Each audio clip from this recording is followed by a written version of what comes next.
नमस्कार, मैं अजय कुमार। एक घर जल जाए, दो घर जल जाए, पांच घर जल जाए तो यह आपसी रंजिश का मसला हो सकता है, आपसी दुश्मनी का मसला हो सकता है, किसी विवाद के चलते पैदा हुए अपराध का मसला हो सकता है। मगर 150 लोग चारों तरफ से घेर कर किसी बस्ती के 70 से 80 घरों को जला डालें, फूंक डालें, तो यह केवल किसी विषय से उपजे विवाद का ही मसला नहीं है। इसमें हमारे समाज की सबसे गहरी बुराइयों की मजबूत तरीके से शामिल होने की भी संभावना बनती है। जिन लोगों के घरों को जलाया गया है उसमें ज़्यादातर अगर मुसहर और कुछ एक चमार समाज के आने वाले लोग हैं, और जिन लोगों ने घरों को जलाया है उसमें अगर मुख्य तौर पर पासवान और यादव समाज से आने वाले लोग हैं, यानी दोनों अलग अलग जाति समूह से आने वाले लोग हैं, तो यह किसी विवाद से पैदा हुआ अपराध तो है ही, मगर साथ ही साथ इसमें जातिगत हिंसा से जुड़ा हुआ मसला भी बनता है। एक ऐसी घटना बिहार के नवादा में घटी है।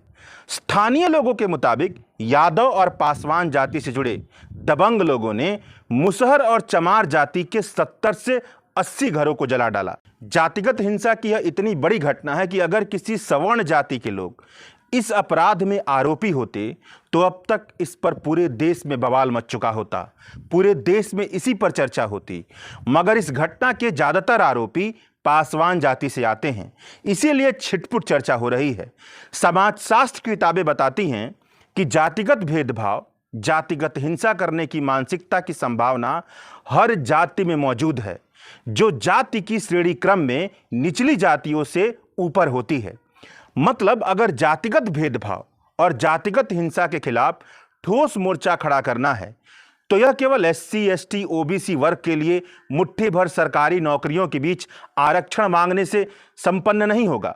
आरक्षण मांगने के साथ साथ हर जाति के भीतर, कोई भी जाति हो, हर जाति के भीतर भले ही वह किसी भी वर्ग के अंतर्गत क्यों ना आती हो, अगर उसके भीतर जातिगत भेदभाव, जातिगत श्रेष्ठता, जातिगत हिंसा की भावना है, ब्राह्मणवाद की भावना है, तो उस पर भी कठोर हमला करना पड़ेगा। अखबारों में छपी रिपोर्ट से पता चलता है कि बुधवार का सूरज दिन को अलविदा कह रहा था। शाम और रात के बीच का वक्त था। बिहार के नवादा जिले की भातखोरा पंचायत के देदौर गांव में कृष्णानगर नदी के किनारे मौजूद महादलित बस्ती की खरपतवार से बनी झोपड़ियों में औरतें खाना पकाने के लिए अपना चूल्हा तैयार कर रही थीं।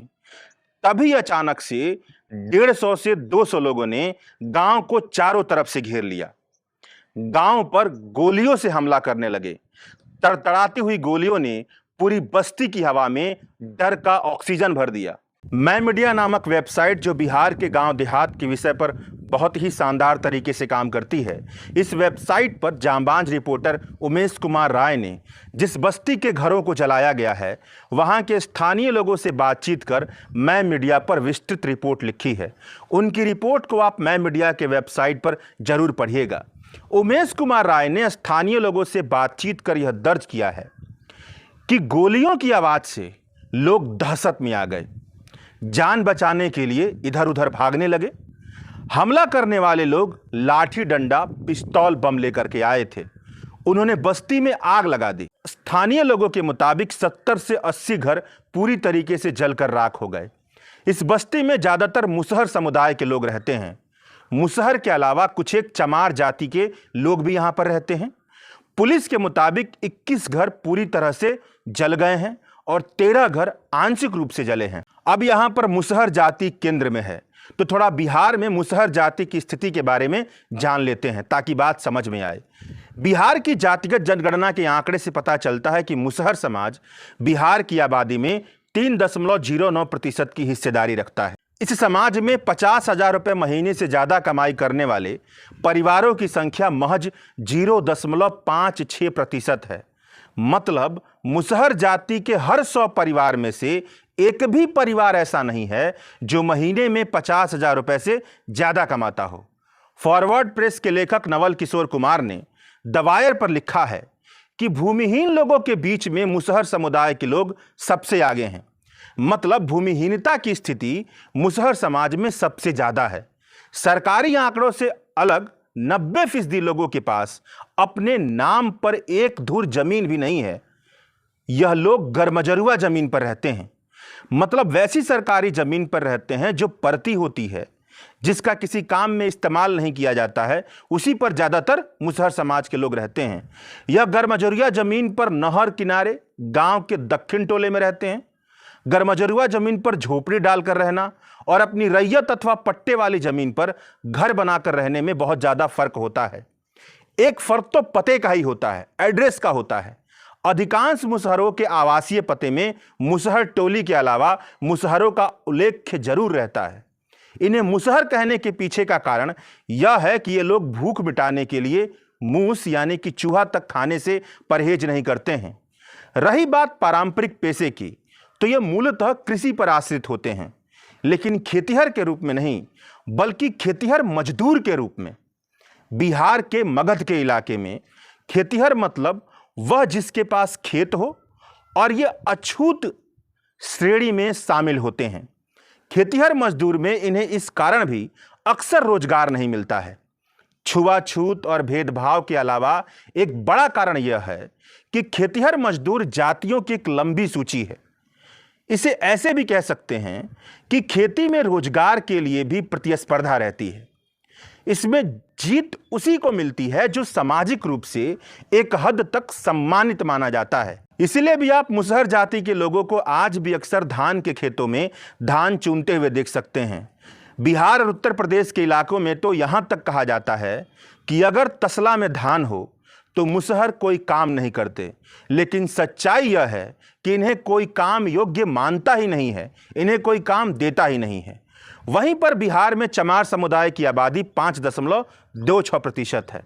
यह समुदाय भी अनुसूचित जाति के भीतर आता है, जैसे मुसहर जाति आती है। इस समुदाय में महीने में 50,000 रुपये से ज़्यादा कमाई करने वाले परिवारों की संख्या महज 1.78% है। मुसहर और चमार जाति के बारे में थोड़ा मैंने आपको इसलिए बताया ताकि आप समझ पाएं कि जिस जाति समुदाय की बस्ती जलाई गई है उसकी स्थिति बिहार में कितनी दयनीय है, वह सामुदायिक रूप से कितना ज़्यादा पिछड़ा हुआ है। उमेश कुमार राय की रिपोर्ट बताती है कि बस्ती पर हमला करने वाले हमलावर कुछ जलने वाले पदार्थ को लेकर के आए थे, ज्वलनशील पदार्थ को लेकर आए थे। झोपड़ियों पर इन्होंने छिड़क दिया और आग लगा दिया। सारे घर जलकर राख हो गए। केवल घर ही नहीं जले, घर में रखा सब कुछ जल गया। कुछ मुसहर परिवार के लोगों ने गाय और बकरियां पाल रखी थीं, वह भी जल गईं। मुसहर समुदाय के आर्थिक हालात के बारे में आपने अभी जाना। इनकी बदहाली की वजह से ये खरपतवार का घर बनाकर रहते हैं और उनके पास इतना पैसा नहीं होता कि बैंकिंग व्यवस्था का इस्तेमाल करें। इसलिए जो भी पैसा वो बचा कर रखते हैं अपने घर में ही किसी कोने में छिपा कर रखते हैं। मतलब जब आग लगी तो पैसे भी जल गए, दवाइयाँ भी जल गई, कपड़े भी जल गए, बर्तन भी जल गई, सब कुछ जल गया।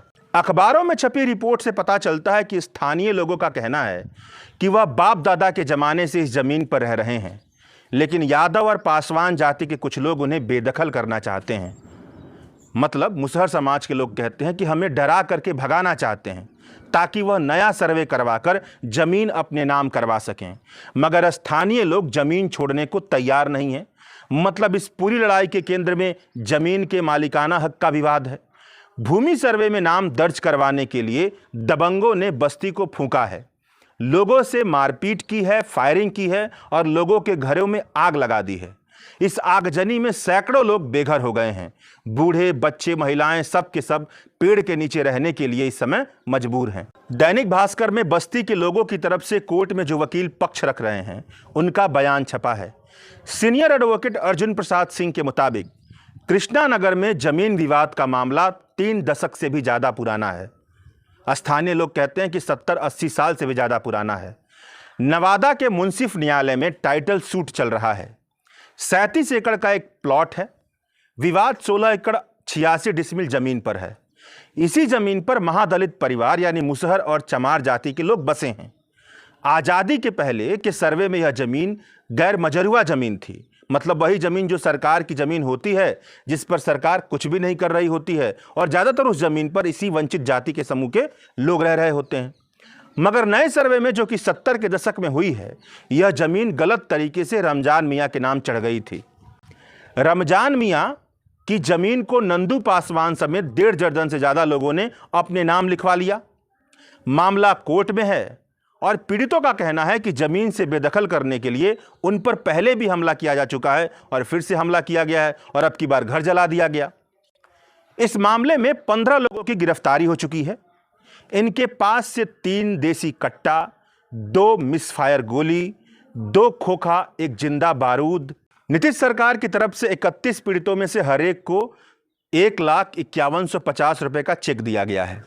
इस घटना के मुख्य आरोपी के तौर पर नंदू पासवान, रामाशीष यादव, दशरथ चौहान का नाम आ रहा है। बिहार की स्टेट क्राइम रिपोर्ट बताती है कि बिहार में हत्या के 60% मामले जमीन विवाद से जुड़े हुए हैं।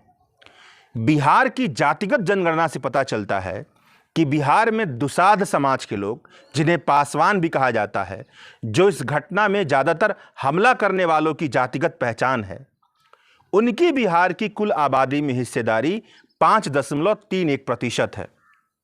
यह भी अनुसूचित जाति की कैटेगरी के भीतर आते हैं। दुसाध समाज में प्रति महीना 50,000 रुपए से ज्यादा कमाई करने वाले परिवारों की संख्या महज 2.13% है। मतलब इनकी स्थिति मुसहर और चमार से अच्छी है, मगर तब भी आर्थिक स्थिति बहुत ज्यादा खराब है। मगर जातिगत हायरार्की में, जातिगत पदानुक्रम में यह मुसहर और चमार से ऊपर आते हैं। दुसाध समाज यानी पासवान के भीतर भी मुसहर और चमार के ऊपर जातिगत श्रेष्ठता का भाव मौजूद है। नेता प्रतिपक्ष तेजस्वी यादव ने इस मसले पर कहा है कि महाजंगल राज चल रहा है, महाराक्षस राज है, महादानव राज है। नरेंद्र मोदी और नीतीश कुमार के राज में बिहार में आग ही आ गए। मुख्यमंत्री नीतीश कुमार बेफिक्र हैं, एनडीए के सहयोगी दल बेखबर हैं। गरीब जले और मरे इन्हें क्या, मगर हम दलितों पर अत्याचार बर्दाश्त नहीं करेंगे। केंद्रीय मंत्री और जीतन राम मांझी ने इस मसले पर तेजस्वी यादव का पलटवार किया। जीतन राम मांझी ने कहा कि नवादा में मुसहर, चमार और दुसाध जाति के लोग लंबे समय से जिस जगह पर रह रहे हैं, वहां विरोधी दल के कुछ लोगों ने, खासकर एक ही जाति के लोगों ने, कुछ लोगों को उकसा करके इस तरह की घटना को अंजाम दिया है। क्योंकि इस मामले में जिन लोगों को गिरफ्तार किया गया है, उनमें से 12 एक ही जाति के लोग हैं। इससे ऐसा लग रहा है कि बिहार भर में यह लोग दलित, महादलित की जमीन छीनने के अभियान पर निकल पड़े हैं। राहुल गांधी ने भी इस मसले पर बयान दिया। राहुल गांधी ने कहा कि नवादा में महादलितों का पूरा टोला जला देना, 80 से ज़्यादा परिवारों के घरों को नष्ट कर देना बिहार में बहुजनों के विरुद्ध अन्याय की डरावनी तस्वीर उजागर कर रहा है। इस मामले में अपना घर, संपत्ति खो चुके इन दलित परिवारों की चित्कार और भयंकर गोलीबारी की गूंज से वंचित समाज में मचा आतंक भी बिहार की सोई हुई सरकार को जगाने में कामयाब नहीं हो पा रहा है। इस मामले में जल्द से जल्द न्याय मिलना चाहिए। शुक्रिया।